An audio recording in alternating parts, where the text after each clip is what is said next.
بسم الله الرحمن الرحيم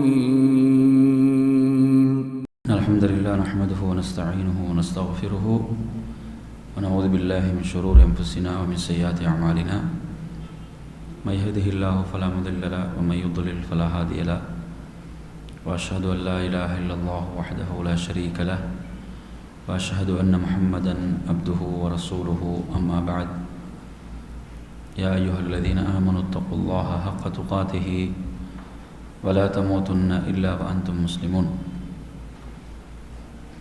فإن أصدق الحديث كتاب الله وخير الهدي هدي محمد صلى الله عليه وسلم وشر الأمور محدثاتها وكل محدثة بدعة وكل بدعة ضلالة وكل ضلالة في النار.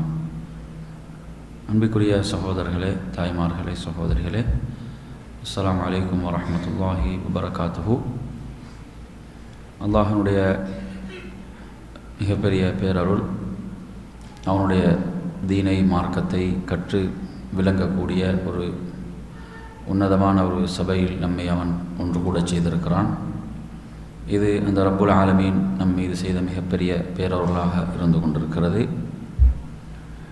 இன்றைய நமது இந்த நிகழ்ச்சியிலே தலைப்பாக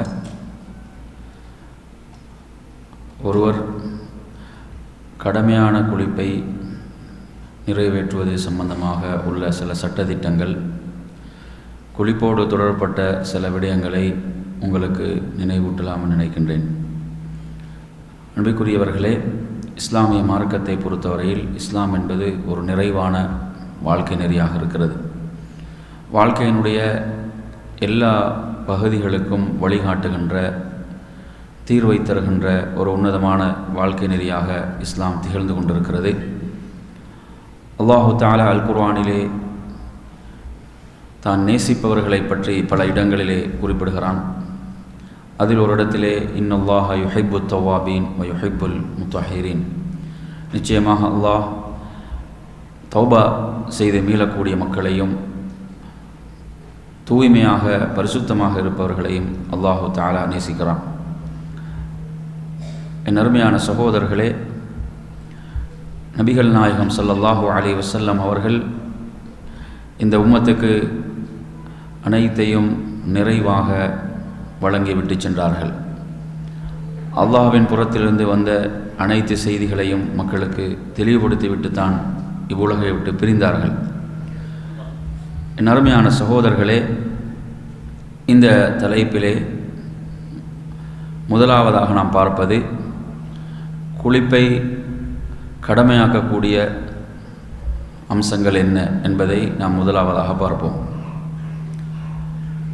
என் அருமையான சகோதரர்களே, அல்லாஹு தஆலா அல் குர்ஆனிலே 5வது அத்தியாயத்தினுடைய 6வது வசனமாக சொல்கிறான், வஇன் குன்தும் ஜுனுபன் ஃபத்தஹரு, நீங்கள் பெருந்தொடக்கூடியவர்களாக ஜுனுபோடு நீங்கள் இருந்தால், குளிப்பு கடமையானவர்களாக நீங்கள் இருந்தால் குளித்து கொள்ளுங்கள், நீங்கள் உங்களை தூய்மையாக்கிக் கொள்ளுங்கள் என்று ரப்புல் ஆலமீன் சொல்கிறான்.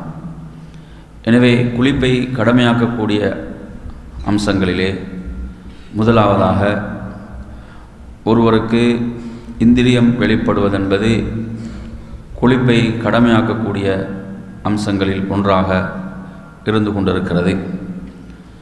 இதை பற்றி நாம் ஹதீஸ்களிலும் பார்க்கலாம். திர்மிதியுடைய ஒரு ஹதீஸிலே 114வது செய்தியாக இது இடம்பெறுகிறது. அலி ரலியல்லாஹு அன்ஹு அவர்கள் ரிவாயத்து செய்யக்கூடிய செய்தி, நான் நபிகள் நாயகம் ஸல்லல்லாஹு அலைஹி வஸல்லம் அவர்களிடம் மதியை பற்றி கேட்டேன். மதி என்று சொல்லும்போது ஆசையின் காரணத்தால் உணர்வுகள் மேலிடும் போது வெளிப்படுகின்ற ஒரு நீராகும். இதற்கு நபி அவர்கள் சொன்ன பதில், இதற்காக ஒருவர் தனது மறையுறுப்பை சுத்தம் செய்து வுது செய்து கொள்வது போதுமானதாகும். அதே போன்று மணியை பற்றி கேட்டேன். மணி என்று சொன்னால் ஒருவருக்கு இந்திரியம் வெளிப்படுதல். இதற்கு நபிகள் நாயகம் ஸல்லல்லாஹு அலைஹி வஸல்லம் அவர்கள் குளித்து கொள்ளுமாறு பணித்தார்கள், ஏவினார்கள் என்ற செய்தியை பார்க்கிறோம். இந்த செய்தி இந்திரியம் வெளிப்பட்டால் குளிப்பு கடமை என்பதற்குரிய மற்றும் ஒரு ஆதாரமாக இருக்கிறது. முஸ்லிமிலே இடம்பெறக்கூடிய 802வது செய்தியாக இது இடம்பெறுகிறது. அபூ சயீதுல் குத்ரி ரலியல்லாஹு அன்ஹு ரிவாயத்து செய்கிறார்கள். நபிகள் நாயகம் ஸல்லல்லாஹு அலைஹி வஸல்லம் குறிப்பிடுகிறார்கள், இன்னமல் மாஉ மினல் மா. ஒருவருக்கு இந்திரியம் என்பது வெளிப்பட்டால் அவர் குளித்து கொள்ள வேண்டும். குளிப்பதன் மூலமாகத்தான் அதை ஒருவர் போக்கிக் கொள்ளலாம், நிறைவேற்ற வேண்டும் என்பதை நபிகள் நாயகம் ஸல்லல்லாஹு அலைஹி வஸல்லம் அவர்கள் குறிப்பிடுகின்றார்கள். எனவே குளிப்பை கடமையாக்கக்கூடிய அம்சங்களில் முதலாவதாக பெருந்தொடக்கை நாம் உங்களுக்கு தெளிவுபடுத்தி கொண்டிருக்கிறோம். அதேபோன்று முஸ்லிமுடைய ஒரு செய்தியிலே 736வது செய்தியாக இது இடம்பெறுகிறது. இந்த செய்தியிலே உம்மு சுலைம் ரலியல்லாஹு அன்ஹா நபிகள் நாயகம் ஸல்லல்லாஹு அலைஹி வஸல்லம் அவர்களிடம் வந்து கேட்கிறார்கள், எப்படி ஒரு ஆண் கனவின் மூலமாக தூக்கத்திலே கனவிலே காணுகின்ற காட்சிகள் மூலமாக ஒரு ஆணுக்கு எப்படி இந்திரியம் வெளியாகின்றதோ இதே போன்று இப்படியான ஒரு நிலை பெண்ணுக்கு ஏற்படும் போது என்ன செய்ய வேண்டும் என்று கேட்கிறார்கள். இப்படியாக சஹாபிய பெண்மணிகள் மார்க்கத்தை நபிகள் நாயகம் ஸல்லல்லாஹு அலைஹி வஸல்லம் அவரிடம் கேட்டு விளங்கினார்கள் என்பதற்கு இவைகள் மிகப்பெரிய சான்றாக இருக்கிறது. அந்த நேரத்திலே அல்லாஹுடைய தூதர் சொல்கிறார்கள், இதா ராத் தாலிகல் மர்அத்து ஃபல்தக்தசில். அந்த பெண் தண்ணீரை அந்த இந்திரியத்தை தண்ணீரை ஒரு பெண்மணி காணும்போது அவள் குளித்து கொள்ள வேண்டும். உம்மு சுலைம் ரலியல்லாஹு அன்ஹா அவர்கள் சொல்கிறார்கள், வஸ்தஹ்யைது மின் தாலிக். இந்த கேள்வியின் போது நான் உண்மையிலே வெட்கப்பட்டேன். ஆனால் அல்லாஹுடைய மார்க்கம் அதை கேட்டு விளங்கி கொள்ள வேண்டும், அல்லாஹுடைய ரசூலிடமிருந்து தான் கேட்டு விளக்கம் பெற வேண்டும்.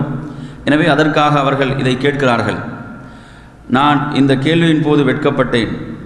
திரும்ப நான் அல்லாஹ்வின் ரசூலிடம் கேட்கிறேன், பெண்களுக்கு இப்படி நிகழுமா யா ரசூலல்லாஹ் என்று கேட்டபோது அல்லாஹுடைய தூதர் ஆம் என்று சொல்லிவிட்டு சொல்கிறார்கள், ஒரு குழந்தை சில போது தாயுடைய சாயலிலே பிறப்பதற்கு இதுதான் காரணமாக இருக்கிறது என்று குறிப்பிட்டார்கள் என்ற ஒரு செய்தி முஸ்லிமுடைய 736வது செய்தியாக இடம்பெறுகிறது. முஸ்லிமிலே 738வது செய்தியாக வருகின்ற செய்தியிலும் உம்மு சுலைம் ரலியல்லாஹு அன்ஹா அவர்கள் அதே கேள்வியை கேட்கிறார்கள். அவர்கள் அந்த கேள்வியை கேட்பதற்கு முன்னால் ஒரு முக்கியமான செய்தியை சொல்கிறார்கள். யா ரசூலல்லாஹ், அல்லாஹுடைய ரசூலே, இன்னல்லாஹ லா யஸ்தஹீ மினல் ஹக்.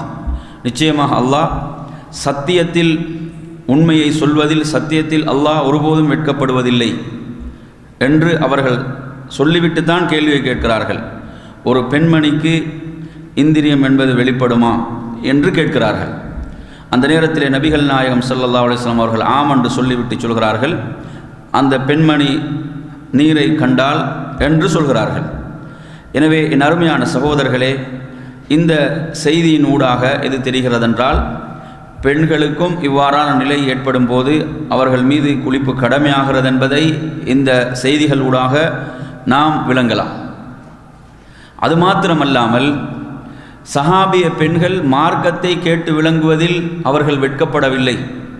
இன்று நீங்கள் எடுத்து பார்த்தீங்கன்னு சொன்னால், எதற்கு வெட்கப்பட வேண்டுமோ அதற்கு வெட்கப்பட மாட்டார்கள். எதில் ஒருவருக்கு வெட்கம் கூடாதோ அப்படியான விஷயங்களில் வெட்கப்படுவதை பார்க்கிறோம். மார்க்கத்தை கேட்டு விளங்குவதில் அதிகமானவர்கள் வெட்கப்படுகிறார்கள். ஆண்களாக இருந்தாலும் சரி, பெண்களாக இருந்தாலும் சரி, மார்க்கத்தை கேட்டு விளங்குவதில் வெட்கப்படுகிறார்கள். ஆனால் சஹாபிய பெண்கள் மார்க்கத்தை கேட்டு விளங்குவதில் வெட்கப்படுவதில்லை. அதனால் தான் ஆயிஷா ரலியல்லாஹு அன்ஹா சொல்கிறார்கள், பெண்களிலே மிகச் சிறந்தவர்கள் அன்சாரிய பெண்கள் தான். ஏனென்றால் அவர்கள் மார்க்கத்தை விளங்குவதில் வெட்கப்பட்டதில்லை. அல்லாஹுடைய ரசூலிடம் மார்க்கத்தை கேட்டு விளங்குவதில் அவர்கள் வெட்கப்பட்டதே இல்லை என்று சொல்கிறார்கள். எனவே நறுமையான சகோதரர்களே, ஏன் இப்படி இருக்கின்ற காரணத்தால் பல மார்க்க விஷயங்களில் அறியாமையில் இருக்கிறார்கள், தவறு செய்கிறார்கள், பிழை செய்கிறார்கள். காரணம் என்ன? மார்க்கத்தை கேட்டு விளங்குவதில் வெட்கப்படுகிறார்கள். அதனால் என்ன செய்கிறார்கள்? அல்லாஹ்வுக்கும் அல்லாஹ்வுடைய ரசூலுக்கும் மாற்றம் செய்கிறார்கள். என் அருமையான சகோதரர்களே, அப்போ இவைகளெல்லாம் மிகப்பெரிய முன்மாதிரிகள், சஹாபிய பெண்மணிகளுடைய மிகப்பெரிய முன்மாதிரியாக இவைகள் இருக்கின்றன. எனவே குளிப்பை கடமையாக்கக்கூடிய விஷயங்களிலே முதலாவதாக நாம் பெருந்தொடக்கை சொன்னோம். ஜுனுப் என்று அதை சொல்லப்படும். அதனுடைய ஆதாரங்களை குர்ஆனிலிருந்தும் சுன்னாவிலிருந்தும் உங்களுக்கு முன்வைத்திருக்கிறோம். பெண்களுக்கும் இந்த நிலை உருவாகும் என்பதை ஹதீஸ்களிலிருந்தே நாம் பார்த்திருக்கிறோம். அடுத்ததாக நறுமையான சகோதரர்களே, மாதவிடா என்பதும் குளிப்பை கடமையாக்கக்கூடிய ஒன்றாக இருக்கிறது. சூரத்துல் பக்ரா 222வது வசனம் அல்லாஹு தஆலா குர்ஆனிலே சொல்கிறான், வயஸ் அலூனக அனில் மஹீத், நபியே உம்மிடம் மாதவிடாயை பற்றி அவர்கள் கேட்கிறார்கள், அதை ஒரு தீட்டென்று நபியை நீங்கள் சொல்லுங்கள். அந்த நேரத்திலே அவர்கள் தங்களுடைய மனைவிமார்களை விட்டு விலகி இருக்க வேண்டும். அவர்கள் சுத்தமடைகின்ற வரை நீங்கள் நெருங்கக்கூடாது. அவர்கள் சுத்தமடைந்து விட்டால் அல்லாஹ் எப்படி உங்களுக்கு கட்டளையிட்டு இருக்கிறானோ அதுபோன்று அந்த பெண்களிடம் மனைவிமார்களிடம் நீங்கள் செல்லலாம். இதிலும் இந்த வசனத்தின் அடிப்படையிலே ஒரு மாதவிடா ஏற்பட்ட பெண் குளித்து கொள்ள வேண்டும். குளிப்பது அவள் மீது கடமை என்பதை இந்த வசனத்திலிருந்து நாம் மிக தெளிவாக விளங்கிக் கொள்ள முடிகிறது. அடுத்ததாக குளிப்பை கடமையாக்கக்கூடிய மற்றொரு விஷயம்தான் பிள்ளை பேற்றோடு ஏற்படுகின்ற அந்த நிலை. இந்த நிலையும் மாதவிடாயோடு ஒப்பிட்டுத்தான் பேசப்படுகிறது. எனவே இந்த நிலை ஒரு பெண்ணுக்கு உருவாகும் போதும் அந்த காலம் முடிவடைந்தவுடன் அந்த பெண் குளித்துக் கொள்வது கடமையாக இருக்கிறது. அதே போன்று என் அருமையான சகோதரர்களே, ஒருவர் மரணித்து விட்டால் அந்த மரணித்தவரை குளிப்பாட்டுவது என்பது கடமையாகிறது. இது சம்பந்தமாக வரக்கூடிய ஹதீஸ்களிலே புகாரியில் 1253வது செய்தியாக உம்மு அத்தியா ரலியல்லாஹு அன்ஹா ரிவாயத்து செய்யக்கூடிய செய்தியில் நபிகள் நாயகம் ஸல்லல்லாஹு அலைஹி வஸல்லம் அருமை மகளார் மரணித்து விடுகிறார்கள். அந்த நேரத்திலே அல்லாஹுடைய தூதர் ஸல்லல்லாஹு அலைஹி வஸல்லம் அவர்கள் சொல்கிறார்கள், ஒற்றைப்படையாக 3 முறை அல்லது 5 முறை அவர்களை குளிப்பாட்டுங்கள் அல்லது அதைவிட அதிகமாக குளிப்பாட்டுங்கள் என்று சொன்ன ஒரு செய்தி இடம்பெறுகிறது. எனவே இந்த செய்தி ஒருவர் மரணித்து விட்டால் அவரை குளிப்பாட்டுவது கடமை என்பதற்குரிய ஹதீஸாக இது இருக்கிறது.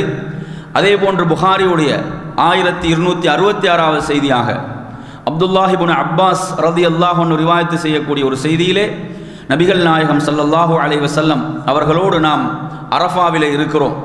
அரஃபாவிலே இருந்த நேரத்திலே அது ஹஜ்ஜுடைய அல்லாஹ்வுடைய ரசூல் ஸல்லல்லாஹு அலைஹி வஸல்லம் இறுதி ஹஜ், அவர்கள் தங்களுடைய வாழ்நாளில் செய்த ஒரே ஹஜ்.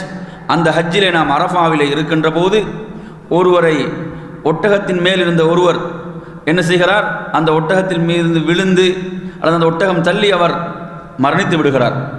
அப்போது நபிகள் நாயகம் ஸல்லல்லாஹு அலைஹி வஸல்லம் சொல்கிறார்கள், அவரை தண்ணீரை கொண்டும் இலந்தையை கொண்டும் அவரை குளிப்பாட்டுங்கள் என்று சொல்கிறார்கள். அவர் அணிந்திருந்த அந்த 2 வெள்ளை துணிகள், நாம் இஹ்ராம் என்று அதை சொல்வோம், அதை கொண்டே அவரை கஃன் செய்யுங்கள். அவருக்கு மனம் பூசாதீர்கள், அவருடைய தலையை மூடாதீர்கள், அவர் தல்பியா சொன்னவராக நாளை மறுமையிலே எழுப்பப்படுவார் என்று நபிகள் நாயகம் ஸல்லல்லாஹு அலைஹி வஸல்லம் குறிப்பிடுகிறார்கள். எனவே இந்த செய்திகள் ஒருவர் மரணித்து விட்டால் அவரை குளிப்பாட்ட வேண்டும், அது கடமை என்பதற்குரிய ஆதாரங்களாக இந்த செய்திகள் அமைகின்றன. அதே போன்ற அருமையான சகோதரர்களே, குளிப்பை கடமையாக்கக்கூடிய மற்றொரு விஷயம் என்னவென்றால், அபூதாவுதுடைய ஒரு செய்தி 355வது செய்தியாக இடம்பெறுகிறது. இந்த செய்தியை பொறுத்தவரையில் கைஸ் இப்னு ஆசிம் என்பவர் தனது பாட்டன் வழியாக அறிவிக்கக்கூடிய இந்த செய்தியிலே நபிகள் நாயகம் ஸல்லல்லாஹு அலைஹி வஸல்லம் அவர்களிடம் ஒரு மனிதர் வருகிறார். வந்து உரீதுல் இஸ்லாம், நான் இஸ்லாத்தை ஏற்றுக்கொள்ள விரும்புகிறேன் என்று சொல்கிறார். நான் இஸ்லாத்தை ஏற்றுக்கொள்ள விரும்புகிறேன். அப்போது நபிகள் நாயகம் ஸல்லல்லாஹு அலைஹி வஸல்லம் அவர்கள் என்ன கட்டளையிட்டார்கள் என்று சொன்னால், என்னை குளித்து விட்டு வருமாறு, தண்ணீரை கொண்டும் இலந்தையை கொண்டும் குளித்து விட்டு வருமாறு, அதாவது இலந்தை அந்த தண்ணீரிலே கலந்து குளித்து விட்டு வருமாறு நபிகள் நாயகம் ஸல்லல்லாஹு அலைஹி வஸல்லம் அவர்கள் எனக்கு ஏவினார்கள் என்ற ஒரு செய்தியை நாம் பார்க்கிறோம்.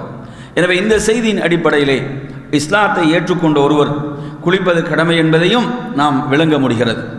எனவே அன்பிற்குரிய சகோதரர்களே, இப்படியாக குளிப்பை கடமையாக்கக்கூடிய பல செய்திகளை நாம் இதனுடைய முதல் பகுதியாக பார்த்தோம்.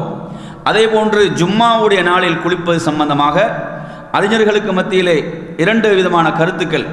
குளிப்பது கட்டாயம் என்று சொல்லக்கூடிய ஒரு சாரார் இருக்கிறார்கள், குளிப்பது சுன்னா என்று சொல்லுகின்ற ஒரு சாரார் இருக்கிறார்கள். ஆனால் குளிப்பது கட்டாயம் என்று சொல்வதற்குரிய ஆதாரங்கள் வலுவாக இருப்பதை நாம் பார்க்கிறோம். புகாரியுடைய 879வது செய்தியாக இடம்பெறுகிறது.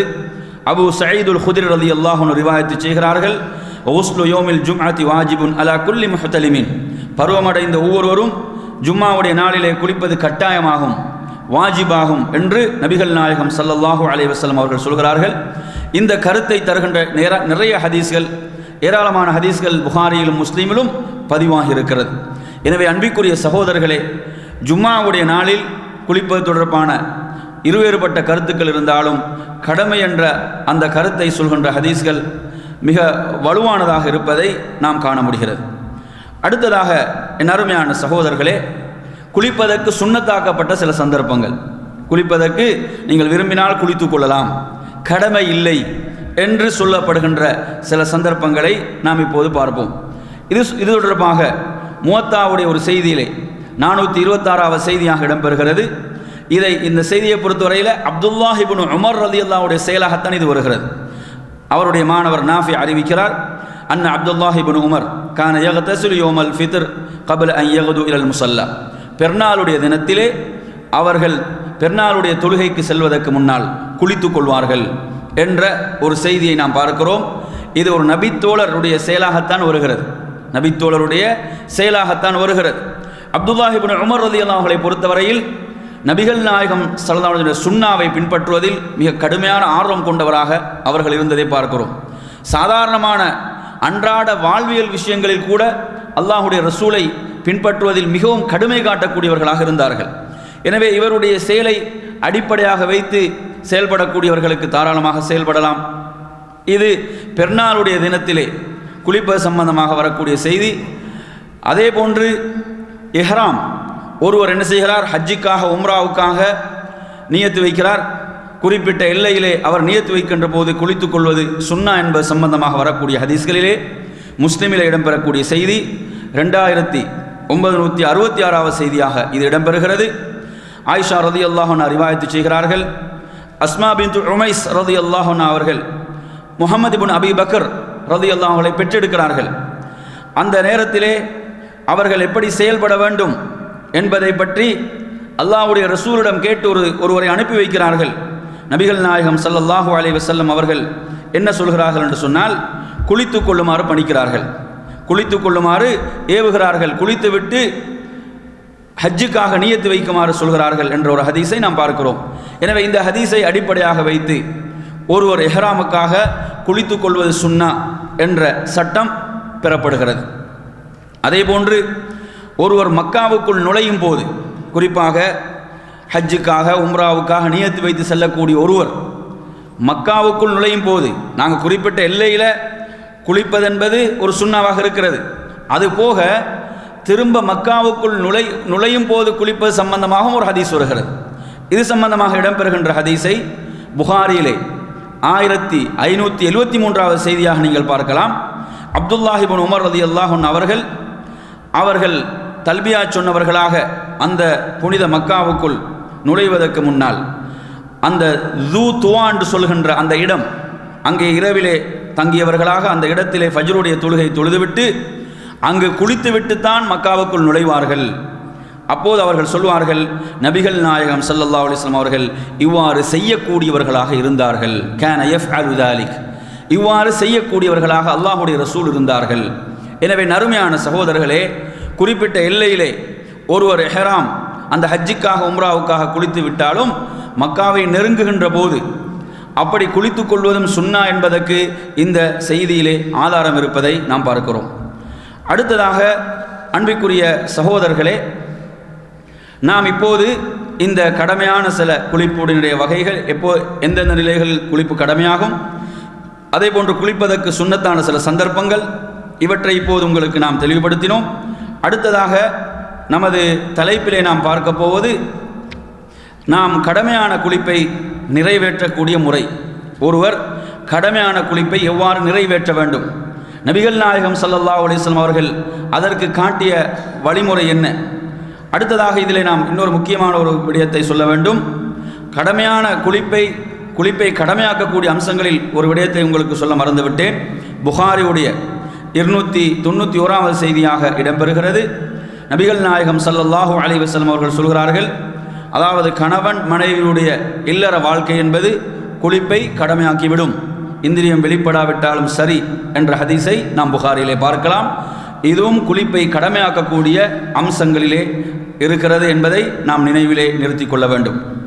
அடுத்ததாக என் அருமையான சகோதரர்களே, கடமையான குளிப்பை ஒருவர் நிறைவேற்றுவது, கடமையான குளிப்பை நிறைவேற்றுவதில் ஒருவர் அவசரம் காட்ட வேண்டுமா அல்லது அதை தாமதப்படுத்துவதற்கு முடியுமா என்று நாம் பார்க்கின்ற போது புகாரியுடைய ஒரு ஹதீஸை கவனியுங்கள்.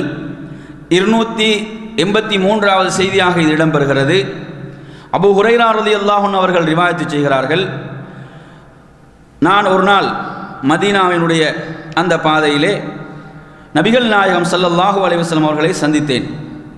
சந்தித்த போது நான் குளிப்பு கடமையானவனாக இருந்தேன். நான் குளிப்பு கடமையான நிலையிலே இருந்தேன். அப்போது நபிகள் நாயகம் ஸல்லல்லாஹு அலைஹி வஸல்லம் அவர்களுக்கு பக்கத்திலே அமர்வதை நான் வெறுத்தேன். அவர்களுக்கு பக்கத்திலே அமர்வதை நான் வெறுத்தேன். நபி அவர்கள் என்னை அழைத்த போதும் நான் மறைந்து ஒளிந்து என்ன செய்து விட்டேன், நபி அவர்களை விட்டு விலகி சென்று விட்டேன்.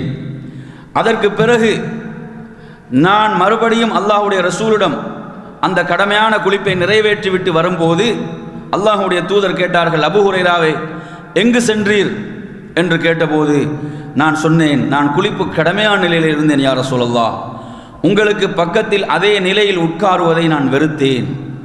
அந்த நேரத்திலே அல்லாஹ்வுடைய தூதர் சொல்கிறார்கள், சுபஹானல்லாஹ், அல்லாஹ் தூய்மையானவன், இன்னல் முஃமின லா யன்ஜுஸ், நிச்சயமாக ஒரு மூமின் என்பவன் அசுத்தமாக மாட்டான், அவன் நஜீஸாக மாட்டான் என்று அல்லாஹ்வுடைய தூதர் சொன்னார்கள்.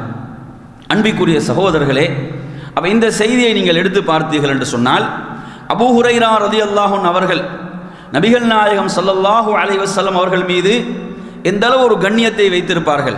கொஞ்சம் நினைச்சு பாருங்க, அல்லாஹ்வுடைய ரசூலுடைய பக்கத்திலே குளிப்பு கடமையான நிலையில் அமர்வதை கூட வெறுத்தார்கள்.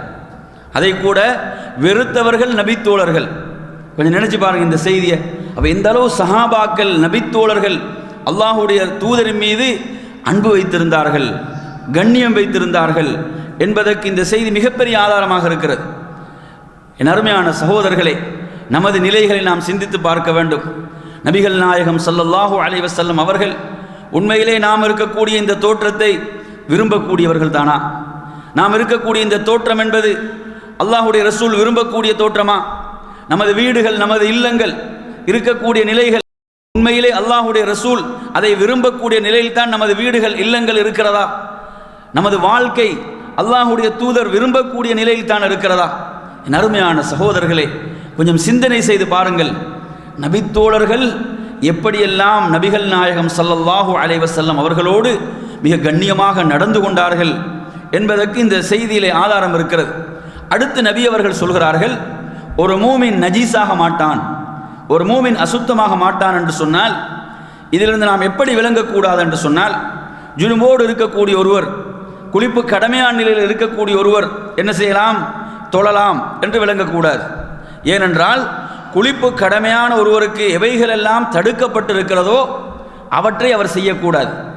அல்லாஹ்வுடைய ரசூலின் பக்கத்தில் அமர்வது என்பது அனுமதிக்கப்பட்ட விஷயம், அது என்னதில்ல, தடுக்கப்பட்டதல்ல. நபி அவர்கள் அடிப்படையில் என்ன சொல்கிறார்கள், ஒரு மூமினை பொறுத்தவரையில் அவன் நஜீஸாக மாட்டான் என்று சொல்கிறார்கள். இதை வைத்து எப்படி வாதம் செய்யக்கூடாது என்றால், குளிப்பு கடமையான நிலையில் எவைகளெல்லாம் தடுக்கப்பட்டிருக்கிறதோ அவற்றை செய்வதற்கு அனுமதி என்று விளங்கக்கூடாது. ஒருவர் பள்ளியிலே தரித்திருப்பது கடமையான குளிப்போடு இருக்கும்போது அவருக்கு தடுக்கப்பட்டிருக்கிறது, தொழுவது என்பது தடுக்கப்பட்டிருக்கிறது, தவாப் என்பது தடுக்கப்பட்டிருக்கிறது என்று சொன்னால் இவற்றை என்ன செய்யக்கூடாது, அனுமதி என்று விளங்கக்கூடாது. அடுத்ததாக என் அருமையான சகோதரர்களே, இந்த கடமையான குளிப்பை நிறைவேற்றக்கூடிய முறையை நாம் இப்போது பார்ப்போம். இதிலே முதலாவதாக நாம் கவனிக்க வேண்டிய ஒரு அம்சம் இருக்கிறது. அது என்னவென்று சொன்னால், அதாவது ஒரு சிறிய பாத்திரத்திலே தண்ணீர் இருக்கிறது. சிறிய பாத்திரத்திலே தண்ணீர் இருக்கின்ற போது அந்த பாத்திரத்துக்குள் கையை விட்டு விட்டால் அந்த தண்ணீர் அசுத்தமாகிவிடும், அந்த தண்ணீரை திரும்ப பயன்படுத்த முடியாது என்ற ஒரு தவறான கருத்து பரவலாக நமக்கு மத்தியிலே இருக்கிறது. அன்பிற்குரிய சகோதரர்களே, நபிகள் நாயகம் ஸல்லல்லாஹு அலைஹி வஸல்லம் அவர்கள் அந்த கடமையான குளிப்பை நிறைவேற்றக்கூடிய முறை சம்பந்தமாக முஸ்லிமுடைய ஒரு ஹதீஸிலே நீங்கள் பார்க்கலாம். 747வது செய்தியாக இடம்பெறுகிறது. ஆயிஷா ரலியல்லாஹு அன்ஹா ரிவாயத்து செய்கிறார்கள், நபிகள் நாயகம் ஸல்லல்லாஹு அலைஹி வஸல்லம் அவர்கள் கடமையான குளிப்பை குளிக்கும் போது முதலாவதாக என்ன செய்வார்கள், தன்னுடைய கைகளை பாத்திரத்துக்குள் நுழைப்பதற்கு முன்னால் ஃபகஸல யதைஹி கப்ல அன் யுத்கில யதஹு ஃபில் இனா, பாத்திரத்துக்குள் கையை நுழைப்பதற்கு முன்னால் தங்களுடைய இரு கரங்களையும் கழுவிக்கொள்வார்கள் என்று வருகிறது. எனவே ஒருவர் கைகளை கழுவி கொண்டு விட்டால் தாராளமாக என்ன செய்யலாம், பாத்திரத்தில் உள்ள தண்ணீரை பயன்படுத்தலாம். அது நஜீஸாகவோ அது பயன்படுத்தப்பட்ட தண்ணீர் என்றோ அப்படி மாறிவிடாது. இது ஒரு செய்தி. அடுத்த ஒரு செய்தியை நீங்கள் பார்க்கலாம். என் அருமையான சகோதரர்களே, நபிகள் நாயகம் ஸல்லல்லாஹு அலைஹி வஸல்லம் சொல்கிறார்கள், உங்களில் ஒருவர் இரவிலே தூங்கி விடுகிறார், இரவிலோ பகலில் அவர் தூங்குகிறார். தூங்கி எழுந்தவுடன் அவர் என்ன செய்கிறார், அவர் உது செய்ய விரும்புகிறார். இந்த நேரத்தில் நபி அவர்கள் சொல்கிறார்கள், பாத்திரத்துக்குள் கையை போடுவதற்கு முன்னால் அவர் தனது கையை கழுவிக்கொள்ளட்டும். ஏனென்றால் அவருடைய கை எங்கெல்லாம் பட்டது எங்கெல்லாம் சென்றது என்று அவருக்கு தெரியாது தூக்கத்தில் இருக்கும்போது. இது புகாரியில் 162வது செய்தியாக இடம்பெறுகிறது. எனவே இங்கே நாம் மிக தெளிவாக விளங்குகிறோம், ஒருவர் என்ன செய்கிறார், இரவிலே பகலே தூங்கி விடுகிறார், அவருடைய கை எங்கெல்லாம் சென்றது என்று அவருக்கு தெரியாது. இதற்காகத்தான் ரசூலுல்லாஹி ஸல்லல்லாஹு அலைஹி வஸல்லம் அவர்கள் பாத்திரத்துக்குள் கையை விடுவதற்கு முன்னால் கழுவிக்கொள்ளுமாறு ஏவுகிறார்கள். அப்படி இல்லை என்றால் தாராளமாக என்ன செய்யலாம், கைகளை அதில் போடலாம் என்பதற்கு இந்த செய்தியிலிருந்தும் ஆதாரத்தை பெறலாம்.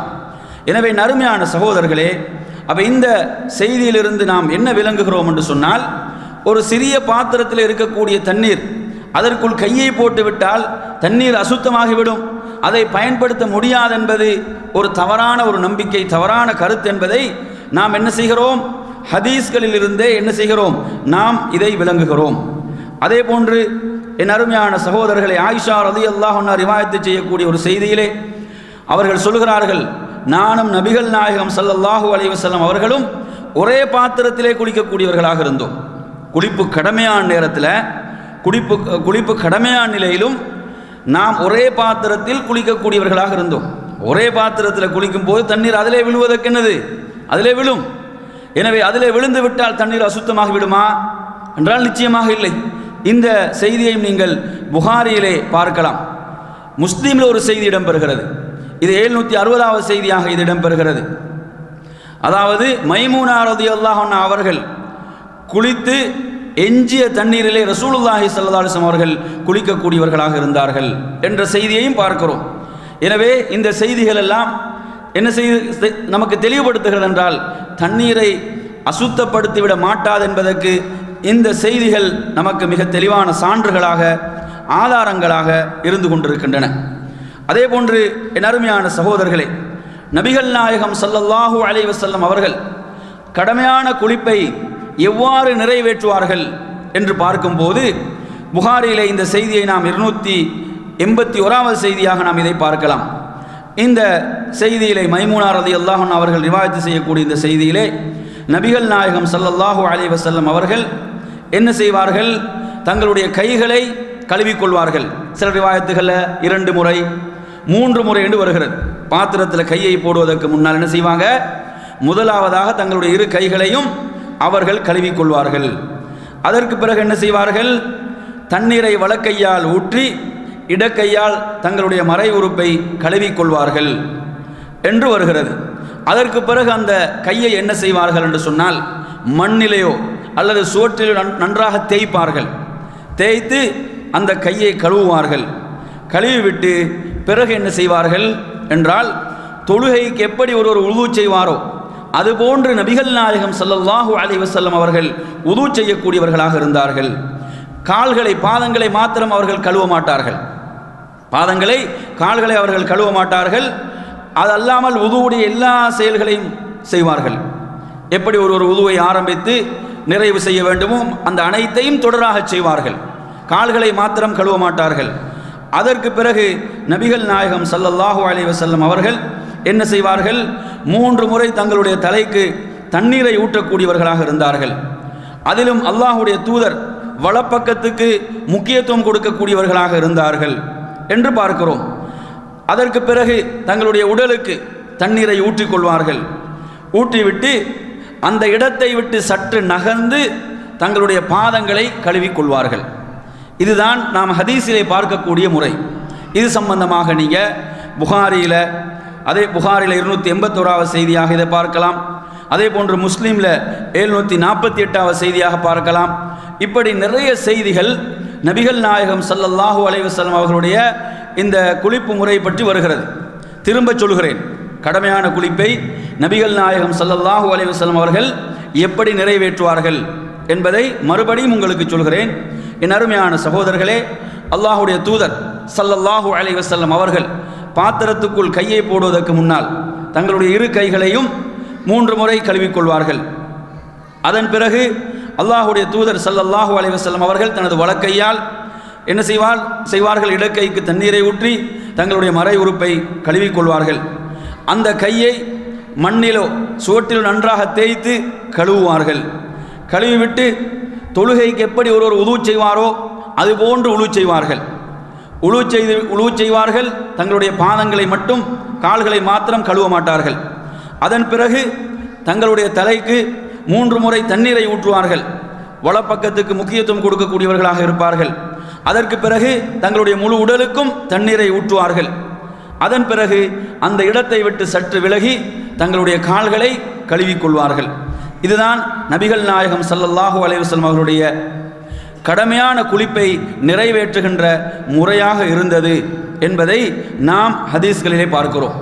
எனவே நறுமையான சகோதரர்களே, அதே போன்றுதான் பெண்களை பொறுத்தவரையில் பெண்களும் இங்கே என்ன கவனிக்க வேண்டும் என்று சொன்னால், அவர்கள் தங்களுடைய தலைமுடிகள் அடர்த்தியாக இருக்கிறது என்று சொன்னால் அதற்கு அவர்கள் 3 முறை அதனுடைய அடிப்பகுதி வரை தண்ணீர் செல்லக்கூடிய விதத்திலே ஊற்றிக்கொண்டால் போதுமானதாகும் என்றுதான் நாம் நிறைய ஹதீஸ்களிலே பார்க்கக்கூடியதாக இருக்கிறது. அதை விட்டுவிட்டு மிக கடுமையாக சிரமப்பட்டு தண்ணீரை உள்ளே அனுப்ப வேண்டும் என்றெல்லாம் நாம் ஹதீஸ்களை பார்க்கவில்லை. மாறாக என்ன செய்ய வேண்டும்? அவர்கள் 3 முறை நன்றாக தண்ணீர் அந்த அடிப்பகுதி, முடிகள் முளைக்கக்கூடிய அடிப்பகுதி வரை செல்லக்கூடிய விதத்திலே அவர்கள் தண்ணீரை ஊற்றிக்கொள்வது போதுமானது என்பதை நாம் ஹதீஸ்களூடாக, பல செய்திகளூடாக நாம் விளங்கக்கூடியதாக இருக்கிறது. எனவே என் அருமையான சகோதரர்களே, இப்படியாக ஒருவர் கடமையான குளிப்பை நிறைவேற்றி கொள்ள வேண்டும். அடுத்ததாக இதிலே நாம் மற்றொரு சட்டத்தை கவனிக்க வேண்டியிருக்கிறது.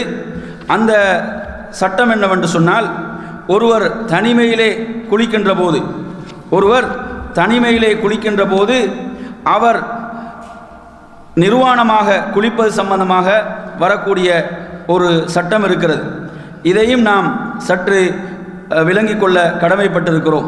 என் அருமையான சகோதரர்களே, இமாம் புகாரி ரஹிமஹுல்லா அவர்கள் ஒரு தலைப்பை போடுகிறார்கள். அந்த தலைப்பை எப்படி போடுகிறார்கள் என்று சொன்னால், தனிமையிலே ஒருவர் இருக்கின்ற போது நிர்வாணமாக ஆடைகளின்றி திறந்த மேனியோடு குளிப்பது சம்பந்தமான தலைப்பு என்று போடுகிறார்கள். போட்டு மறைத்து கொள்வது என்பது சிறந்ததென்று சொல்கிறார்கள். சொல்லிவிட்டு அதிலே ஒரு செய்தியை கொண்டு வருகிறார்கள். நபிகள் நாயகம் ஸல்லல்லாஹு அலைஹி வஸல்லம் அவர்கள் கூறினார்கள், நீங்கள் உண்மையிலேயே வெட்கப்படுவதற்கு மனிதர்களை விட அல்லாஹ் மிக தகுதியானவனாக இருக்கிறான். அல்லாஹு அஹக்கு அன் யுஸ்தஹியா மின்ஹு மினன் நாஸ். மனிதர்களை விட நீங்கள் வெட்கப்படுவதற்கு மிக தகுதியானவனாக அந்த ரப்புல் ஆலமீன் இருக்கிறான். இந்த செய்தியை கொண்டு வருகிறார்கள். அப்போ இந்த செய்தி நமக்கு எதை சொல்கிறது என்று சொன்னால், ஒருவர் தனிமையில் இருக்கின்ற போதும் தனிமையிலும் அவர் தன்னை மறைத்து கொண்டு குளிப்பதென்பது சிறந்தது என்பதற்கு இந்த செய்தியில் என்ன இருக்கிறது? ஆதாரம் இருக்கிறது. அதே போன்று குளிக்க முடியும் என்பதற்கு அவர்கள் கொண்டு வரக்கூடிய செய்திகள், குளிக்க முடியும் என்பதற்கு கொண்டு வரக்கூடிய செய்திகளை நாம் எடுத்து பார்க்கும்போது, புகாரியில் 278வது செய்தியாக இடம்பெறுகிறது. அபூ ஹுரைரா ரலியல்லாஹு அன்ஹு ரிவாயத் செய்யக்கூடிய செய்தி. பனு இஸ்ரவேலர்கள் என்ன செய்வார்கள் என்று சொன்னால், திறந்த மேனியோடு குளிக்கக்கூடியவர்களாக இருந்தார்கள். ஒரு சிலர் மற்றவர்களை பார்த்து கொண்டு குளிக்கக்கூடியவர்களாக இருந்தார்கள். மூசா அலைஹிஸ்ஸலாம் அவர்கள் மறைந்து தான் குளிப்பார்கள். அவர்கள் தனிமையிலே தான் குளிப்பார்கள். இந்த நேரத்திலே இவர்கள் மூசா அலைஹிஸ்ஸலாம் அவர்களை பற்றி குறை சொல்ல ஆரம்பித்தார்கள். அவர்களை பற்றி குறைத்து பேசுவதற்கு அவர்கள் ஆரம்பித்தார்கள் என்று நாம் அந்த ஹதீஸிலே பார்க்கிறோம். ஒரு முறை மூசா அலைஹிஸ்ஸலாம் அவர்கள் இவ்வாறு மறைவிலே தனிமையாக தங்களுடைய ஆடைகளை எல்லாம் அவர்கள் ஒரு கல்லிலே வைத்துவிட்டு குளிக்க ஆரம்பிக்கின்ற போது அந்த கல் அப்படியே நகர ஆரம்பிக்கிறது. அந்த கல் என்ன செய்கிறது? நகர ஆரம்பிக்கிறது. அந்த நேரத்திலே அவர்கள் தங்களுடைய ஆடைகளை எடுப்பதற்காக அதை தொடர்ந்து ஓடுகின்றார்கள். அதை தொடர்ந்து அந்த கல்லை தொடர்ந்து ஓடிக்கொண்டிருக்கிறார்கள். அந்த நேரத்திலே பனு இஸ்ரவேலர்கள் மூசா அலைஹிஸ்ஸலாம் அவர்களை பார்த்து விடுகிறார்கள். அவர்கள் மூசா அலைஹிஸ்ஸலாமுடைய விஷயத்திலே அவர்கள் என்ன குறையை நினைத்து கொண்டிருந்தார்களோ அப்படி அல்ல, அவர்கள் ஒரு பரிபூர்ணமான ஒரு மனிதர் தான் என்று அவர்கள் முடிவு செய்தார்கள். அதன் பிறகு அவர்கள் கோபத்தின் காரணத்தால் அந்த கல்லை அடித்தார்கள் என்ற ஒரு செய்தியை நாம் புகாரிலே பார்க்கிறோம். இந்த செய்தியை இமாம் புகாரி ரஹிமஹுல்லாஹ் அவர்கள் எதற்காக கொண்டு வருகிறார்கள் என்று சொன்னால், தனிமையிலே ஒருவர் திறந்த மேனியோடு குளிக்கலாம் என்பதற்கு ஆதாரமாக கொண்டு வரக்கூடிய ஒரு செய்தி. அதே போன்று 279 அடுத்த செய்தியாக வரக்கூடிய ஒரு செய்தியிலே அய்யூப் அலைஹிஸ்ஸலாம் அவர்களும் திறந்த மேனியோடு குளிக்கக்கூடியவர்களாக இருந்தார்கள். ஒரு முறை இவ்வாறு குளிக்கின்ற போது, அதாவது தங்கத்திலான ஒரு வெட்டுக்கிளி வந்து விழுந்து விடுகிறது. அந்த ஆடையோடு அவரை அதை அணைத்து பிடித்துக் கொள்கிறார்கள். அந்த நேரத்திலே அல்லாஹு தஆலா அய்யூப் அலைஹிஸ்ஸலாத்தை அழைத்து கேட்கிறான், அய்யூபே, நாம் உமக்கு வழங்கியவைகள் உமக்கு போதாதா? அவைகள் உமக்கு நிறைவானதாக இல்லையா என்று கேட்டபோது, பலா என்று, யா அல்லாஹ், ஆம் என்று சொல்லவர்களாக, வஇஸ்ஸதிக், உனது கண்ணியத்தின் மீது சத்தியமிட்டு சொல்கிறேன், வலாக்கின் லா கினன் பி அன் பரக்கத்திக், உனது பரக்கத்தை விட்டும் பாக்கியத்தை விட்டும் நான் தேவையற்றவனாக இல்லை என்று அவர்கள் பதில் சொன்னார்கள். இந்த ஹதீஸையும் வைத்து என்ன செய்கிறார்கள் என்று சொன்னால், ஒருவர் தனிமையில் இருக்கின்ற போது என்ன செய்யலாம், திறந்த மேனியோடு குளிக்கலாம் என்பதற்குரிய ஆதாரமாக இந்த செய்திகளை கொண்டு வருகிறார்கள். ஆனால் ஒருவர் மறைத்து குளிப்பது என்பது சிறந்ததென்று அவர்கள் தலைப்பு போடுவதை நாம் பார்க்கிறோம். என் அருமையான சகோதரர்களே, இதிலே நாம் பார்க்கிறோம் அதிகமானவர்கள் அலட்சியமாக இருப்பதை பார்க்கிறோம். சில சகோதரர்கள் எந்த அளவுக்கு என்று சொன்னால், சர்வசாதாரணமாக மக்களுக்கு முன்னாலும் என்ன செய்கிறார்கள், அவர்கள் மறைக்கப்பட வேண்டிய கட்டாயமான அவுரத்துடைய பகுதிகளை எல்லாம் திறந்து குளிப்பதை பார்க்கிறோம். பொதுவான இடங்கள், பொதுவான குளியல் தொட்டிகள், இப்படி சில கேம்புகளில் கூட நாம் என்ன செய்கிறோம், முஸ்லீம் சகோதரர்கள் இதிலே அலட்சியமாக இருப்பதை பார்க்கிறோம். என் அருமையான சகோதரர்களே, இதை ஒருபோதும் ஒரு மூமின், ஒரு முஸ்லீம் செய்யக்கூடாது. நபிகள் நாயகம் ஸல்லல்லாஹு அலைஹி வஸல்லம் அவர்கள் சொல்லக்கூடிய ஒரு செய்தி, கபருடைய வேதனை எதில் இருக்கிறது என்று சொல்லும்போது, ஒருவர் சிறுநீர் கழிக்கும் போது, அந்த தேவையை நிறைவேற்றும் போது தன்னை மறைத்து கொள்ளாதவென்று செய்தி வருவதை பார்க்கிறோம். அந்த நேரத்தில் என்ன செய்யல, அவர் தன்னை உரிய முறையிலே மறைத்து கொள்ளவில்லை, அதற்காக வேதனை செய்யப்படுகிறார் கபரில் என்று ஹதீஸில் பார்க்கிறோம். அப்படி இருக்கும்போது என் அருமையானவர்களை, குளிக்கும் போது சர்வசாதாரணமாக என்ன செய்கிறார்கள், கட்டாயமாக மறைக்கப்பட வேண்டிய அவுரத்துடைய பகுதிகளை எல்லாம் திறந்து குளிக்கக்கூடிய சர்வசாதாரணமான நிலைகளை நாம் பல இடங்களில் பார்க்கிறோம், பொதுவான இடங்களில் பார்க்கிறோம். அருமையான சகோதரர்களே, இதை இஸ்லாம் வன்மையாக கண்டிக்கிறது. அதே போன்றுதான் சகோதரிகள், பெண்கள் நாம் பார்க்கிறோம், நமது ஊர்களில் பகுதிகளில் சில பொதுவான இடங்களில் என்ன செய்கிறார்கள், பெண்கள் சர்வசாதாரணமாக குளிப்பதை பார்க்கிறோம். இதை மார்க்கம் ஒருபோதும் அனுமதிக்கவில்லை. மார்க்கம் ஆண்களுடைய விஷயத்திலே கண்டிப்பாக இருக்கும்போது, பெண்கள் சகோதரிகள் இதில் எப்படி அலட்சியமாக இருக்க முடியும்? சில குளங்கள், அதே போன்று சில ஆறுகள், சில ஓடைகள், இப்படியான பகுதிகளில் சர்வசாதாரணமாக முஸ்லீம் பெண்கள் என்ன செய்கிறார்கள், அவர்கள் குளிக்கக்கூடிய காட்சிகளை பார்க்கிறோம்.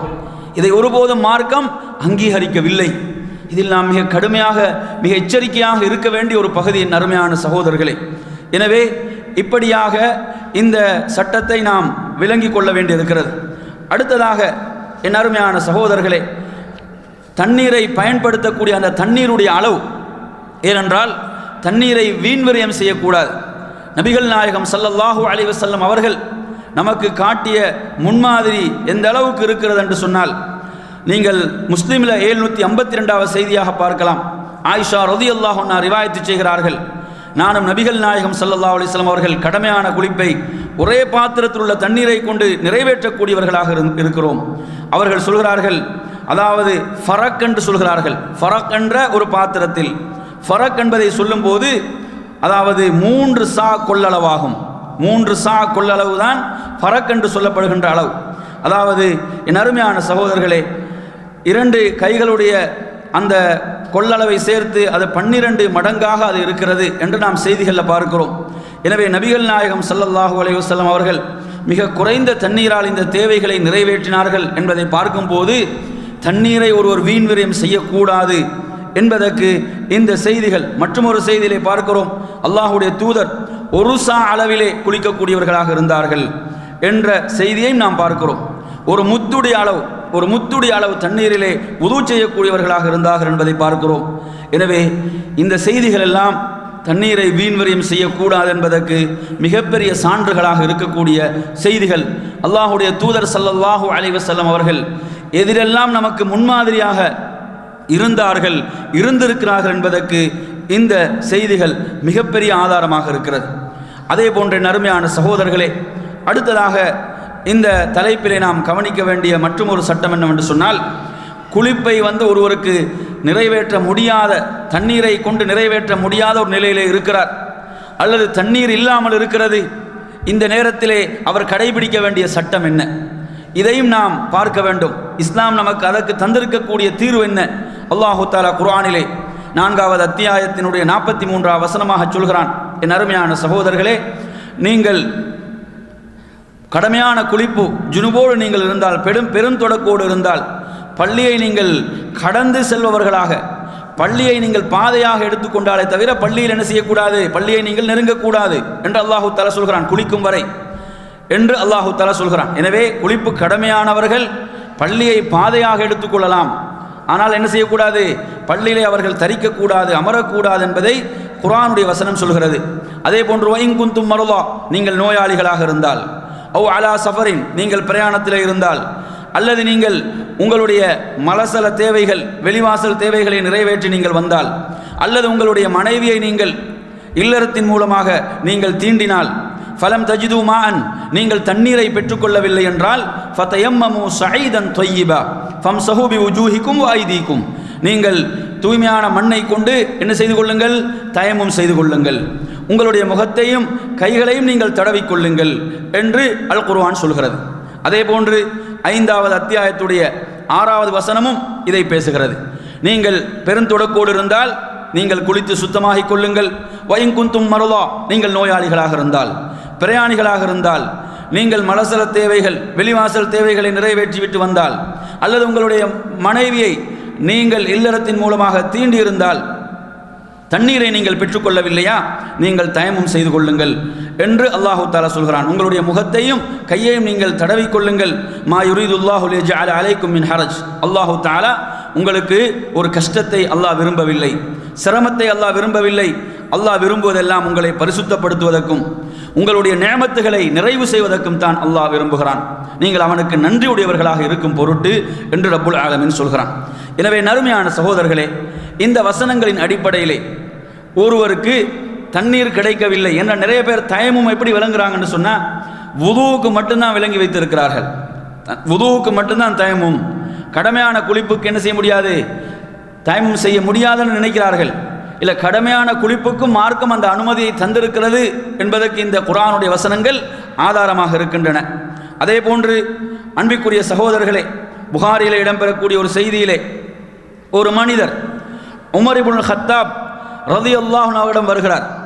வந்து அவர் சொல்கிறார், நான் இப்போது பெருந்தொடக்கோடு இருக்கிறேன், குளிப்பு கடமையான நிலையில் ஜுனுபோடு இருக்கிறேன், நான் தண்ணீரை பெற்றுக்கொள்ளவில்லை, என்ன செய்வது என்று கேட்கிறார். அந்த நேரத்திலே அம்மார் இப்னு யாசிர் ரலியல்லாஹு அன்ஹு அவர்கள் பக்கத்திலே இருக்கிறார்கள். அம்மார் இப்னு யாசிர் ரலியல்லாஹு அன்ஹு அவர்கள் உமர் இப்னுல் கத்தாப் அவர்களுக்கு ஒரு செய்தியை நினைவு கூறுகிறார்கள். அதாவது அவர்கள் இருவருக்கும் நடந்த ஒரு செய்தி. யார் யாருக்கு? உமர் ரலியல்லாஹு அன்ஹு அவர்களுக்கும் அம்மார் இப்னு யாசிர் அவர்களுக்கும் ஒரு நடந்த நிகழ்வை நினைவு கூறுகிறார்கள். ஒரு பிரயாணத்தில் உமர் இப்னு கத்தாப் சொல்கிறார்கள், உங்களுக்கு நினைவு இருக்கிறதா, நாம் ஒரு பிரயாணத்தில் இருந்தோம், நானும் நீங்களும் இருந்தபோது நீங்கள் என்ன செய்யவில்லை, நீங்கள் தொழவில்லை. நான் என்ன செய்து விட்டேன், நான் மண்ணிலே புரண்டு நான் தொழுதேன்.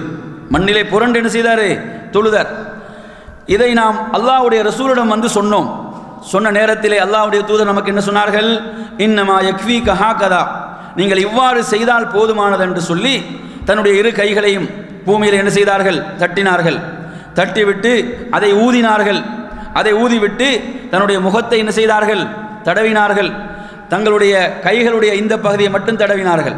நிறைய பேர் நினைக்கிறாங்க தயமும்ல இப்படி இங்கே வரைக்கும் நினைக்கிறாங்க, பிழையானது. ஹதீஸில் எப்படி வருது, சும்மா மஸஹ பிஹிமா வஜ்ஹஹு வ கஃபைஹி என்று வருது ஹதீஸில். அதாவது அல்லாஹ்வுடைய தூதர் முகத்தை தடவினார்கள், அதற்கு பிறகு என்ன செய்தார்கள், தங்களுடைய கையினுடைய இந்த முற்பகுதி, இந்த பகுதியை மாத்திரம் தடவினார்கள். என்ற ஹதீஸை நாம் புகாரியிலே பார்க்கலாம். இதுதான் தயம்மும். தயம்மும் என்றால் என்ன? அல்லாஹ் தரக்கூடிய ஒரு சலுகை, அல்லாஹ் நமக்கு தருகின்ற ஒரு சலுகை தான் இந்த தயம்மும். நபிகள் நாயகம் ஸல்லல்லாஹு அலைஹி வஸல்லம் அவர்கள் சொல்கிறார்கள், முன் சென்ற உம்மத்துகளுக்கு கிடைக்காத ஒரு சிறப்பு தான் எனக்கு கிடைத்திருக்கிறது என்று சொன்னார்கள். அன்பிற்குரிய சகோதரர்களே, அதே போன்று புகாரியுடைய ஒரு செய்தியை பாருங்க, மற்றும் ஒரு செய்தியை.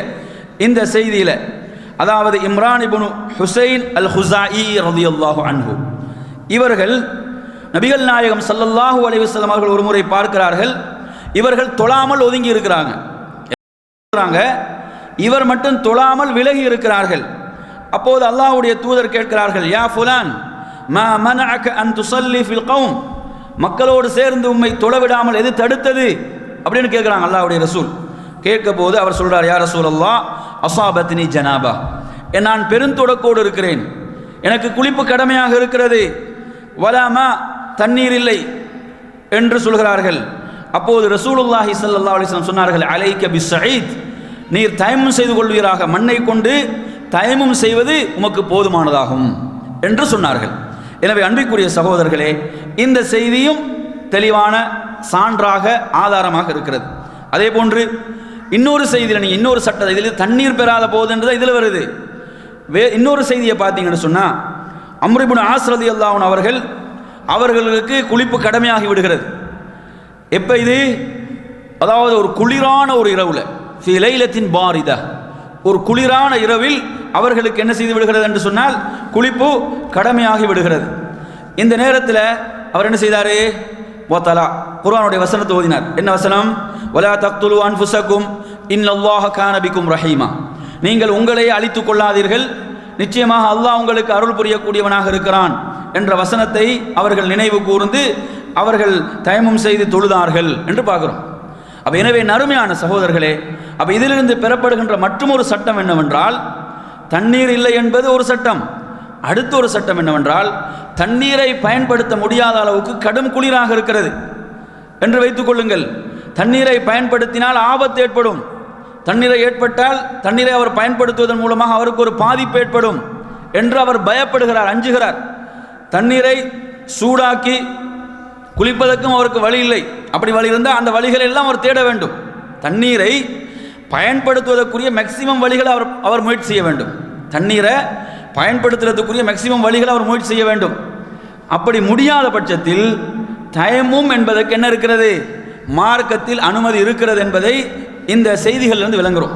எனவே நறுமையான சகோதரர்களே, ஒருவர் பிரயாணத்தில் இருக்கிறார், கடும் குளிராக இருக்கிறது, தண்ணீரை சூடாக்கும் அவரால் முடியவில்லை, குளித்தால் ஆபத்தென்று பயப்படுகிறார், அஞ்சுகிறார். அவர் என்ன செய்யலாம்? தயமும் செய்து கொள்வதற்கு இந்த செய்திகள் அடிப்படையிலே அனுமதி இருக்கிறது என்பதை பார்க்கிறோம். எனவே நறுமையான சகோதரர்களே, இப்படியான சந்தர்ப்பங்களில் ஒருவர் என்ன செய்யலாம்? தயமும் கடமையான குளிப்புக்காக செய்து கொள்ளலாம். அது வுதுவுக்கும் சேர்த்து போதுமானதாகும். வுதுவுக்கும் சேர்த்து என்னது? அது போதுமானதாக இருக்கிறது என்பதை நாம் என்ன செய்ய வேண்டும்? இங்கே விளங்க வேண்டும். எனவே அன்பிற்குரிய சகோதரர்களே, இப்படியாக நாம் சில சட்டதிட்டங்களை உங்களுக்கு தெளிவுபடுத்தி இருக்கிறோம். அதே போன்று இதில் இறுதியாக ஒரே ஒரு சட்டத்தை மாத்திரம் உங்களுக்கு நினைவுபடுத்தி நிறைவு செய்யலாம்னு நினைக்கின்றேன். அது என்னவென்று சொன்னால், அதாவது இந்த கடமையான குளிப்போடு சம்பந்தப்படுத்தி சொல்ல வேண்டிய மற்றும் ஒரு விஷயம் என்னவென்று சொன்னால், நபிகள் நாயகம் ஸல்லல்லாஹு அலைஹி வஸல்லம் அவர்கள் கடமையான குளிப்போடு அவர்கள் இரவிலே தூங்கினார்களான்னு ஒரு கேள்வி கேட்கப்படுது. இந்த ஹதீஸை நீங்கள் புகாரியில் 286வது செய்தியாக பார்க்கலாம். இந்த கேள்வி யார்கிட்ட கேட்குறாங்க? ஆயிஷா ரலியல்லாஹு கேட்கப்படுது. அல்லாஹ்வுடைய ரசூலுடைய மனைவிடம் கேட்கப்படுகிறது, நபிகள் நாயகம் ஸல்லல்லாஹு அலைஹி வஸல்லம் அவர்கள் பெருந்தொடக்கோடு குளிப்பு கடமையான நிலையிலே தூங்குவார்களா என்று கேட்கும்போது ஆயிஷா ரலியல்லாஹு சொல்கிறார்கள், நஅம், அல்லாஹ்வுடைய ரசூல் தூங்குவார்கள், ஆனால் வயத்தவல்லா, வுலூ செய்து கொண்டுதான் தூங்குவார்கள். எனவே நறுமையான சகோதரர்களே, வுலூ செய்து கொள்வதற்கு ஒரு முக்கியமான ஒரு சுன்னாவான இடமாக இது இருக்கிறது. ஒருவர் என்ன செய்கிறார்? அவர் தனது மனைவியோடு இல்லற வாழ்வில் ஈடுபடுகிறார். இப்படியாக ஈடுபட்ட ஒருவர் தூங்குவதற்காக என்ன செய்ய வேண்டும்? வுது செய்து கொள்ள வேண்டும் என்பது நபி வழியிலே இருக்கிறது, நபிகள் நாயகம் ஸல்லல்லாஹு அலைஹி வஸல்லம் அவர்களுடைய சுன்னாவிலே இருக்கிறது என்பதை நாம் பார்க்கிறோம். புகாரியுடைய ஒரு செய்தியில், மற்றொரு செய்தியில் பாருங்க, 290வது செய்தியாக இடம்பெறுகிறது. அப்துல்லாஹ் இப்னு உமர் ரலியல்லாஹு அன்ஹு அவர்கள் தன்னுடைய தந்தை வழியாக இதை சொல்கிறார்கள். அதாவது உமர் இப்னு கத்தாப் ரலியல்லாஹு அவர்கள் சொல்கிறார்கள், நபிகள் நாயகம் ஸல்லல்லாஹு அலைஹி வஸல்லம் அவர்களிடம் இவர்கள் கேட்கிறார்கள், ஒருவருக்கு இரவிலே பெருந்தொடக்கு ஏற்படுகிறது, குளிப்பு கடமையாகிவிட்டது, இதை பற்றி அல்லாஹ்வுடைய தூதரிடம் கேட்டபோது அவங்க சொல்கிறாங்க, தவல்லா, என்ன செய்து கொள்வீராக, வுது செய்து கொள்வீராக, அதே போன்று உமது மறை உறுப்பை கழுவிக்கொள்வீராக, பிறகு தூங்குவீராக என்று சொல்கிறார்கள். வுது என்பதும் வருகிறது, ஒருவர் தனது மறை உறுப்பை கழுவிக்கொள்வதென்பதும் வருகிறது. இதுவும் சுன்னாவிலே உள்ள ஒரு முன்மாதிரியாகும். இந்த செய்தியை நாம் பார்க்கிறோம். அதே போன்று முஸ்லிமுடைய 726வது செய்தியாக நீங்கள் பார்க்கலாம். ஆயிஷா ரலியல்லாஹு அன்ஹா ரிவாயத்து செய்கிறார்கள், நபிகள் நாயகம் ஸல்லல்லாஹு அலைஹி அவர்கள் குளிப்பு கடமையான நிலையிலே பெருந்தொடக்கோடு அவர்கள் இருந்து அவர்கள் சாப்பிட விரும்பினால், ஃபஅராத அன் யஅகுல, அவங்க சாப்பிட விரும்பினால் அல்லது அவர்கள் தூங்க விரும்பினால், தவல்லஅ வுதுஅஹு லிஸ்ஸலா, தொழுகைக்கு எப்படி வுது செய்வார்களோ அதுபோன்று வுது செய்து கொள்வார்கள். தொழுகைக்கு எப்படி ஒருவர் வுது செய்து கொள்வார். உதாரணமாக ரமதானுடைய காலத்தை நீங்கள் எடுத்து பாருங்கள். ரமதானுடைய காலத்தில் ஒருவர் காலையில் எழும்போது குளிப்பு கடமையான நிலையில் இருக்கிறார், அல்லது கணவன் மனைவியுடைய இல்லற வாழ்க்கை, அவருடைய சஹாருடைய உணவு அவர் எடுக்க வேண்டி இருக்கிறது. நோன்புக்கு நியத்து வைப்பதற்கு சாறு செய்வதற்கு குளிப்பு கடமை இல்லை. ஆனால் என்ன செய்ய வேண்டும், இந்த ஹதீஸுடைய முன்மாதிரியின் அடிப்படையில் அவர் வுது செய்து கொள்வது நபி வழியாக இருக்கிறது. ஆனால் ஃபஜ்ருடைய தொழுகைக்கு அவர் கட்டாயம் என்ன செய்ய வேண்டும், குளிக்க வேண்டும்.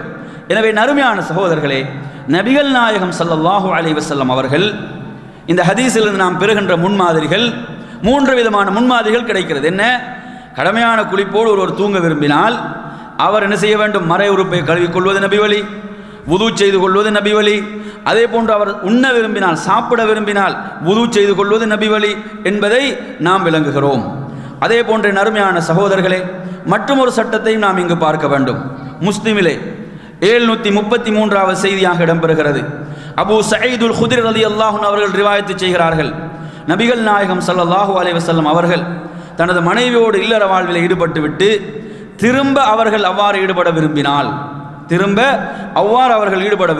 சும்ம அராத அன் யஊத், அப்படி திரும்ப அவர்கள் ஈடுபட விரும்பினால் அவர்கள் வுது செய்து கொள்வார்கள். அப்படி விரும்பக்கூடியவர் வுது செய்து கொள்ளட்டும் என்று ரசூலுல்லாஹி ஸல்லல்லாஹு அலைஹி வஸல்லம் அவர்கள் கூறினார்கள் என்று பார்க்கிறோம். எனவே இந்த இடங்கள் எல்லாம் வுது செய்வதற்கு சுன்னத்தாக்கப்பட்ட நபி வழியிலே முன்மாதிரியாக விளங்கக்கூடிய இடங்களாக, சந்தர்ப்பங்களாக திகழ்கின்றன என்பதை நாம் விளங்கிக் கொள்ள வேண்டும். அதே போன்று அன்பிற்குரிய சகோதரர்களே, இறுதியாக இந்த தலைப்பிலே, அதாவது காலுறைகள் சாக்ஸ் மீது மசூ செய்வது சம்பந்தமான ஒரு சட்டத்தை மாத்திரம் சொல்லி நிறைவு செய்யலாம்னு நினைக்கின்றேன். இதுவும் மார்க்கம் நமக்கு தந்திருக்கக்கூடிய ஒரு சலுகையாகும். அல்லாஹ் நமக்கு வழங்கி இருக்கக்கூடிய சலுகை. இந்த சலுகைகளை பயன்படுத்துவதை ஒருபோதும் என்ன செய்யக்கூடாது, அதை ஒருவரும் குறை காணக்கூடாது.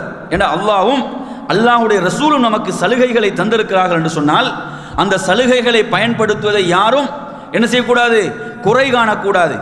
அவரை ஒரு சோம்பேறி என்று சொல்லக்கூடாது. அவருடைய தீனில், மார்க்கத்தில் குறை காணக்கூடாது. காரணம், அவ்வாறு காணுவது அல்லாஹ்வுடைய விஷயத்திலும் அல்லாஹ்வுடைய ரசூலுடைய விஷயத்திலும் குறை காண்பதாக அமைந்துவிடும். ஏன், அல்லாஹும் அல்லாஹ்வுடைய ரசூலும் நமக்கு வழங்கிய சலுகைகளாக அவைகள் இருந்து கொண்டிருக்கின்றன. என் அருமையான சகோதரர்களே, அந்த அடிப்படையிலே முஸ்லிமிலே நீங்கள் பார்க்கலாம், நபிகள் நாயகம் ஸல்லல்லாஹு அலைஹி வஸல்லம் அவர்களுடைய வாழ்க்கையில் நடந்த ஒரு நிகழ்வு சம்பந்தமாக ஆயிஷா ரலியல்லாஹு அன்ஹா அவர்களிடம் வந்து கேட்கப்படுகிறது. எதை பற்றி கேட்கப்படுகிறது, காலுறைகள் மீது மசூ செய்வது சம்பந்தமாக கேட்கப்பட்ட போது அவர்கள் சொல்கிறார்கள், இதில் என்னை விட மிக அறிவுள்ளவர் யார் என்றால் யாரு, அலி பின் அபி தாலிப் ரலியல்லாஹு அன்ஹு அவர்கள். அப்படி சொல்கிறாங்க பாருங்கள். அதாவது எந்த அளவு மார்க்கத்தில் எந்த விஷயத்தில் அதிகமான விஷயங்கள் யார்கிட்ட போய் கேட்பாங்கண்டா ஆயிஷா ரலியல்லாஹு தான் கேட்கப்படும்.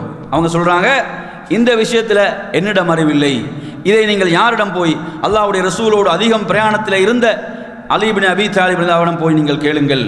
அவர்கள் அதிகமாக அல்லாஹ்வுடைய ரசூலோடு பயணத்தில் இருந்த நபித்தோழர் என்று சொல்கிறார்கள். அப்போது நாம் அவரிடம் வந்தோம். அவரிடம் வந்து இதை பற்றி கேட்டோம். அப்போது அவர்கள் சொன்னார்கள், ஸலாஸத்து ஐயாமின் வலயாலியஹுன்ன லில் முஸாஃபிர், பிரயாணத்தில் இருக்கக்கூடிய ஒருவர் காலுறைகள் மீது, சாக்ஸ் மீது மசூ செய்வது என்பது 3 இரவுகளும் 3 பகல்களும் ஆகும். அதாவது 3 நாட்கள் மசூ செய்யலாம். அதே போன்று வயஉமன் வலைலத்தன் லில் முகீம், ஒரு இரவும் பகலும் ஊரில் இருப்பவருக்கு அதற்கு அனுமதி இருக்கிறது என்று அவர்கள் குறிப்பிட்டார்கள் என்ற செய்தியை முஸ்லிமிலே பார்க்கிறோம். அதே போன்ற நறுமையான சகோதரர்களே, முகீரா முகைரத் இப்னு ஷுஅபா ரலியல்லாஹு அவர்கள் சொல்லக்கூடிய ஒரு செய்தியில், ஒரு பிரயாணத்தில் நான் அல்லாஹ்வின் ரசூலோடு இருந்தேன். அவர்களுக்கு உது செய்வதற்கு தண்ணீரை ஊற்றினேன். அதற்கு பிறகு இறுதியாக அவர்களுடைய காலுறைகளை கலட்டுவதற்காக நான் குனிந்தேன். நபி அவர்கள் சொன்னார்கள், தஅஹுமா, அதை விட்டு விடுவீராக, நான் அதை சுத்தமான நிலையிலே வுதுவுடைய நிலையில் தான் அதை நான் அணிந்தேன் என்று சொன்னார்கள் என்ற செய்தியை புகாரியிலே பார்க்கிறோம். எனவே நறுமையான சகோதரர்களே, அதை அணியக்கூடியவர் வுதுவுடைய நிலையிலே வுதுவோடு அணிந்திருந்தால் அவர் ஊர்வாசியாக இருக்கும்போது ஒரு இரவு ஒரு பகல் அவருக்கு அதில் அனுமதி இருக்கிறது. பிரயாணியாக இருந்தால் 3 இரவுகள் 3 பகல்கள் அவருக்கு சலுகை இருக்கிறது என்பதை நாம் விளங்க வேண்டும். அடுத்ததாக நறுமையான சகோதரர்களே, ஹதீஸிலே அபூதாவுதுடைய ஒரு செய்தியிலே பார்க்கிறோம். அலி ரலியல்லாஹு அன்ஹு அவர்கள் சொல்கிறார்கள், நபிகள் நாயகம் ஸல்லல்லாஹு அலைஹி அவர்கள் காலுறைகள் சாக்ஸுடைய மேல் பகுதியைத்தான் தடவக்கூடியவர்களாக இருந்தார்கள். சிலர் என்ன செய்யறாங்கன்னா கீழ்ப்பகுதியை சேர்த்து தடவுறாங்க. அது நபி வழிக்கு முரணானது, நபி வழிக்கு மாற்றமானது. அவர்கள் சொல்கிறார்கள், உண்மையிலே இந்த தீன் என்பது பகுத்தறிவாக இருக்குமாக இருந்தால் கீழ்ப்பகுதி மசுகு செய்வதுதான் என்னது பகுத்தறிவுக்கு பொருத்தமாக இருக்கும். பகுத்தறிவல்ல தீன், பகுத்தறிவல்ல மார்க்கம். மார்க்கம் என்பது அல்லாஹ் சொன்னது, அல்லாஹ்வுடைய ரசூல் சொன்னது, அதுதான் மார்க்கம். மார்க்கம் என்பது அல்லாஹ் சொன்னது, அல்லாஹ்வுடைய ரசூலுடைய முன்மாதிரி தான் மார்க்கம். ஏனென்றால் இன்று நாம் பார்க்கிறோம், பகுத்தறிவு முற்படுத்தப்படுகிறது, ஹதீஸ்கள் நிராகரிக்கப்படுகிறது, குர்ஆனுடைய வசனங்களுக்கு மாற்று விளக்கம் கொடுக்கப்படுகிறது. ஏன்? பகுத்தறிவுக்கு முக்கியத்துவம் கொடுத்து விட்டார்கள், பகுத்தறிவை முன்னிலைப்படுத்தி விட்டார்கள். அதனால் குர்ஆனுடைய வசனங்கள், அதனுடைய விளக்கங்கள் திரிக்கப்படுவதை பார்க்கிறோம், சஹீஹான ஹதீஸ்கள் நிராகரிக்கப்படுவதை பார்க்கிறோம். அவர்களுடைய பகுத்தறிவுக்கு அது பொருந்தவில்லை என்ற காரணத்தால். அலி ரலியல்லாஹு அன்ஹு சொல்கிறார்கள், பகுத்தறிவுதான் தீனாக இருக்கும் என்று சொன்னால் நீங்கள் சாக்ஸ் மீது காலுறை மீது மசுகு செய்வதனுடைய கீழ்ப்பகுதி தான் பொருத்தமாக இருக்கும். ஆனால் தீன் மார்க்கம் என்பது பகுத்தறிவு அல்ல. அல்லாஹும் அல்லாஹ்வுடைய ரசூலும் சொன்னதுதான் தீன். எனவே அல்லாஹ்வுடைய தூதர் நமக்கு காட்டிய வழிமுறை என்னவென்றால் காலுடைய மேல் பகுதியின் மீது தான் நீங்கள் மசுகு செய்ய வேண்டும், இதுதான் நபி வழி என்று அவர்கள் குறிப்பிடுகிறார்கள். எனவே நறுமையான சகோதரர்களே, ஒருவர் காலுறை அணிந்திருக்கிறார், அணிந்த அந்த சட்டத்தை பேணுகின்ற நேரத்திலே அவர் இரவில் தூங்குகிறார் அல்லது பகலில் தூங்குகிறார், அவருக்கு குளிப்பு கடமையாகி விடுகிறது என்று சொன்னால் அவர் அந்த சட்டத்தை தொடர முடியாது. ஏன்? அவர் குளிப்பை முதலாவது நிறைவேற்றி ஆக வேண்டும். குளிப்பை நிறைவேற்றி விட்டு தான் மறுபடியும் அவர் அதை அணிய வேண்டும். அணிந்து அதை மறுபடியும் அந்த சட்டத்தை ஆரம்பிக்க வேண்டும். அது மாத்திரமல்ல நறுமையான சகோதரர்களே, நேரம் எப்போது ஆரம்பிக்கும் என்று சொன்னால் ஒரு இரவு ஒரு பகல் என்பதும் பிரயாணிக்கு 3 நாட்கள் என்பதும் எப்போது ஆரம்பிக்கும் என்று சொன்னால் அவர் அணிந்ததிலிருந்து அல்ல, எப்போது அவர் முதலாவது மசுகை செய்கிறாரோ. முதல் மசு, உதாரணத்துக்கு ஒருத்தர் காலையில் அணிந்திருப்பார், ஆனால் முதல் மசு அவர் லுஹர்ல தான் செய்வார். அப்படி என்று சொன்னால் அந்த முதல் மசுகிலிருந்து தான் நேரம் ஆரம்பிக்கும் என்பதையும் நாம் என்ன செய்ய வேண்டும், கவனத்திலே கொள்ள வேண்டும். எனவே நறுமையான சகோதரர்களை, இஸ்லாமிய மார்க்கத்தை பொறுத்தவரையில் அற்புதமான மார்க்கம், எதையுமே விட்டு வைக்கவில்லை, அனைத்துக்கும் வழிகாட்டி இருக்கக்கூடிய மார்க்கம். ஒரு யூதன் சல்மானுல் ஃபாரிஸ் ரலியல்லாஹு வந்து கேட்கிறான், ஏளனமாக கேட்கிறான், மார்க்கத்தை கேவலப்படுத்த வேண்டிய அந்த ஒரு நோக்கிலே கேட்கிறான். அல்லாஹ்வுடைய தூதர் உங்களுக்கு மலசலம் கழிக்கக்கூடிய முறைகள், வெளிவாசலுக்கு செல்கின்ற முறைகளை எல்லாம் கற்றுத்தந்திருக்கிறாராமே என்று அவன் ஏளனமாக கேட்டபோது சல்மானுல் ஃபாரிஸ் ரலியல்லாஹு அவர்கள் பெருமையோடு சொன்னார்கள், நாம் அல்லாஹ்வுடைய தூதர் அந்த அனைத்தையும் எமக்கு கற்றுத்தந்திருக்கிறார்கள். நாம் மலசலம் கழிக்கின்ற போது, நாம் சுத்தம் செய்கின்ற போது வலக்கையை பயன்படுத்தக்கூடாது என்று நமக்கு சொல்லியிருக்கிறார்கள், தடுத்திருக்கிறார்கள். கிப்லாவை முன்னோக்கக்கூடாது, கிப்லாவை பின்னோக்கக்கூடாது என்று சொல்லியிருக்கிறார்கள். அதே போன்று 3 கற்களுக்கு குறைவாக பயன்படுத்தக்கூடாது என்று சொல்லி தந்திருக்கிறார்கள். மிருகத்தினுடைய எலும்புகளை, விட்டைகளை பயன்படுத்தக்கூடாது சுத்தம் செய்வதற்கென்று சொல்லி தந்திருக்கிறார்கள். இப்படி அவர்கள் அடுக்கிக் கொண்டே போகிறார்கள். எனவே நறுமையான சகோதரர்களே, நபிகள் நாயகம் ஸல்லல்லாஹு அலைஹி வஸல்லம் அவர்கள் மார்க்கத்தினுடைய அனைத்து விடயங்களையும், ஒரு மனித வாழ்க்கைக்கு தேவையான அந்த அனைத்து வழிகாட்டல்களையும் வழங்கிவிட்டுத்தான் இந்த உலகத்தை விட்டு பிரிந்தார்கள். அந்த தூதரை நாம் நேசிக்க வேண்டும், அந்த தூதரை நாம் பின்பற்ற வேண்டும். அதில் தான் நாம் வெற்றி பெற முடியும்.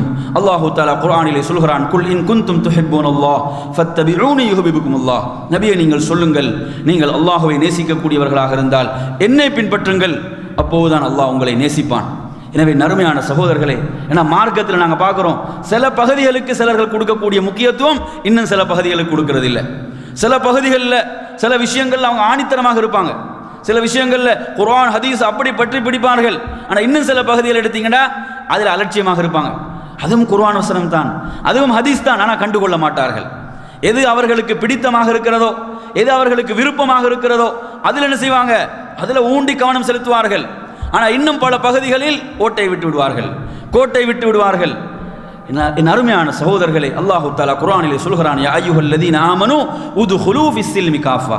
மூமின்களே, இறை விசுவாசிகளே, நீங்கள் மார்க்கத்துக்குள் முழுமையாக பரிபூரணமாக நுழைந்து விடுங்கள் என்று அல்லாஹு தஆலா சொல்கிறான்.